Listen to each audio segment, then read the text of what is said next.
Senhor presidente, primeiro, congratulo-me com o pastor, o jovem pastor Silas Malafaia, que está completando 61 anos. Perto de mim e de Vossa Excelência, ainda é um menino.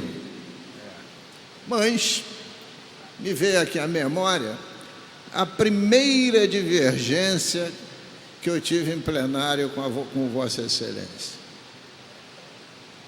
Acredito piamente que ele é um homem de Deus. Acredito. Mas queria dizer a Vossa Excelência que todos nós que aqui estamos e a sociedade em geral são todas de Deus. Não há exclusividade. Deus, segundo me ensinou a Bíblia, nos criou a humanidade à sua imagem e semelhança, espiritualmente. Foi a primeira divergência que nós tivemos aqui em plenário. Isso tem mais de uma década, lembro-me bem. Lembro, com certeza, mas deixa eu te dizer uma coisa, isso é uma questão cultural, né? A gente que é criado na igreja, desde pequeno, distingue normalmente os líderes.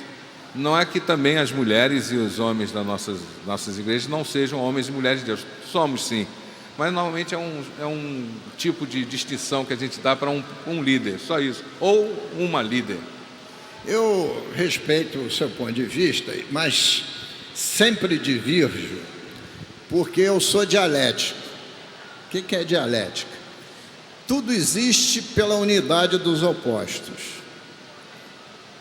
Se existe um segmento que é de Deus, se o outro segmento não o é, será que é do Satã? Não, somos todos de Deus. Então, o que eu me rebelo é com a própria cultura histórica. E eu sei que o seu conceito não é esse.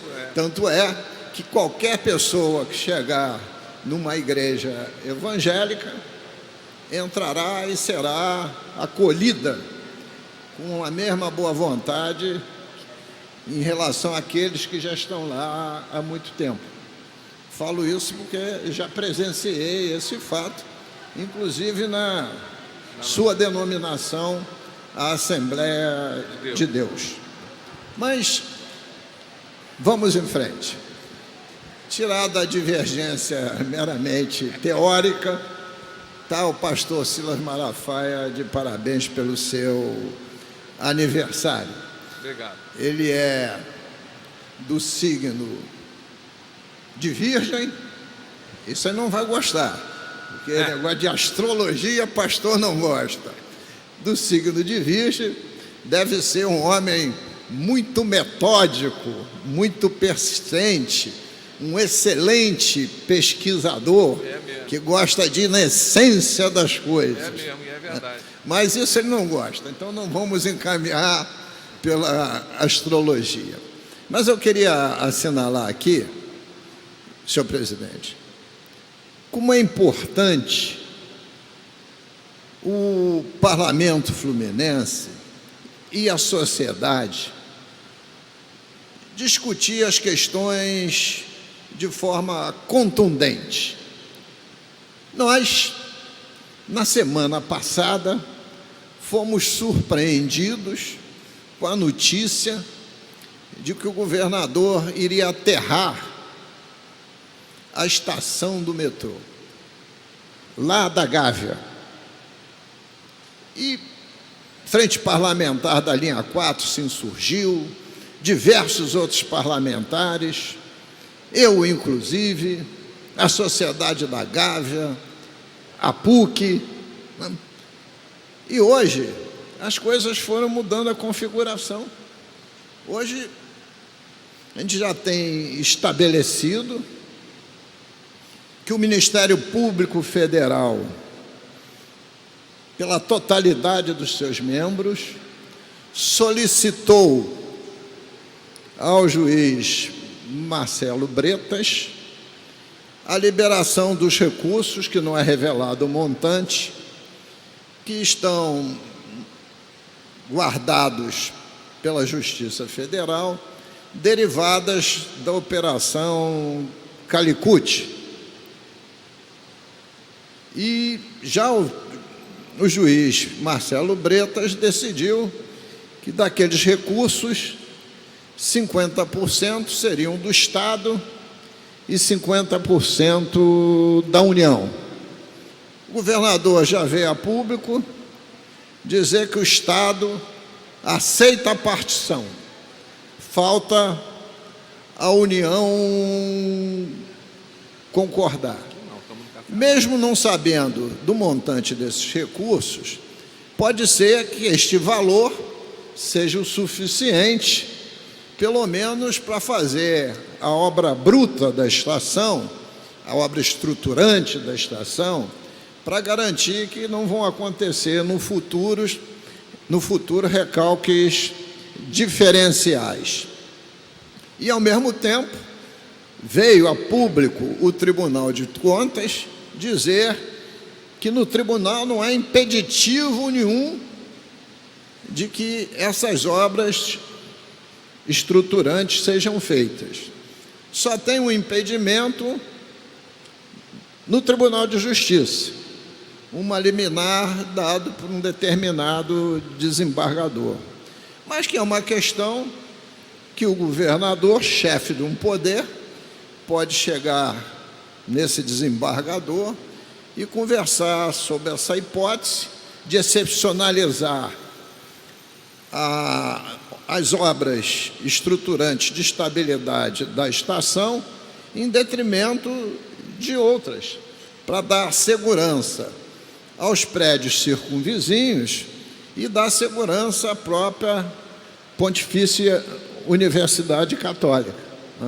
Então, eu estou trazendo novamente isso à pauta, porque isso foi muito visto aqui dentro, muito discutido, vamos ter inclusive audiência pública, e essa repercussão junto com a sociedade é que muitas vezes fazem com que as coisas mudem de direção, saiam de uma direção negativa para uma direção positiva. Por isso que acho fundamental esses espaços de fala que nós temos no expediente inicial e no expediente final, porque a TV Alerj está reproduzindo e muitas vezes essas falas também pautam outras mídias escritas, faladas e televisadas. Estou assinalando a importância desse momento que nós temos aqui de apenas 1 hora, de 2 às 3, para emitirmos juízo de valor sobre aquilo que está acontecendo no nosso Estado.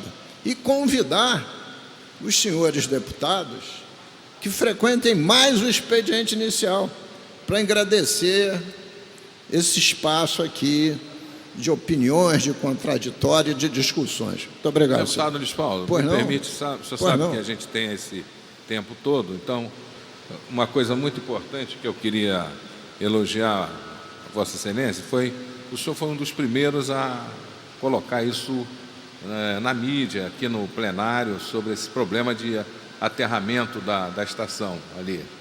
E uma das comissões nossas, uma frente parlamentar, tomou esse desafio também e conseguiu incentivar e colocar o governador sensível a essa necessidade de não tapar aquela cratera. Eu vejo 2 pontos aí. Primeiro, nosso pessoal trabalhando direita e esquerda junto com o objetivo, isso é muito importante, porque o que eu não gosto de ver é aquela luta, eles se degladiando por nada e deixando uma impressão muito ruim desse parlamento. Mas quando se junta para uma coisa que essa é a nossa função, ajudar a construir os meios para a nossa sociedade se desenvolver. Bom, por que eu estou falando isso? Porque nós temos aqui também no Rio o problema do fechamento da Niemeyer. Eu queria pedir ao senhor que também encabeçasse essa luta com a nossa frente parlamentar de apoio à engenharia, para que pudéssemos fazer alguma ação no sentido de que essa avenida fosse aberta com toda a segurança. Porque, meu Deus do céu, existem avenidas em lugares muito piores do que esses que estão funcionando. Então, o que é que tem que ser feito? Eu queria também sugerir que o senhor, com a sua voz tão altissonante e tão cheia de razões e de argumentos positivos, trouxesse esse assunto à baila e pudesse falar com o governador do estado. Que, nesse caso aí, do buraco aí, ele está mostrando uma pontinha de estadista, que está difícil nos momentos atuais termos governantes estadistas. Para mim, o estadista é aquele que vai tomar a decisão, todo mundo está dizendo, não, eu vou tomar, mas quando ele se conscientiza que aquela decisão seria prejudicável e errada, ele toma outra posição. Isso é um valor que a gente tem que reconhecer. Eu queria só dar essa parte na sua fala. Concluindo, senhor presidente, tem mais uma questão, que eu ia tocar no expediente final, mas só vou me adiantar porque vou tomar providência a esse respeito. O senhor é membro da mesa diretora. O senhor sabe que no ano que vem nós vamos nos mudar para o antigo Banerjão. Dizem aqui no plenário que estrearemos no segundo semestre de 2020. Porque no primeiro semestre haverá a mudança institucional, móveis, pessoal, etc. E começou-se a discutir, senhor presidente, aquilo que no projeto, quando concebido, seria o espaço público dos protestos, que é o buraco do Lume. As notícias estão mostrando que o prefeito Marcelo Crivella quer liberar gabaritos ali para fazer espigões, o que evidentemente não cabe, sob o ponto de vista de uma área que, segundo me consta, é tombada, para uma área que está reservada ao lazer, aos protestos, ao respiro do centro da cidade, e, além do mais, no momento que tem dezenas e dezenas e dezenas de salas comerciais fechadas pela regressão econômica, pela depressão econômica que passa o centro da nossa cidade. Então, vamos botar essa questão também em discussão, né? Porque é o entorno da futura sede da Assembleia Legislativa do Estado do Rio de Janeiro.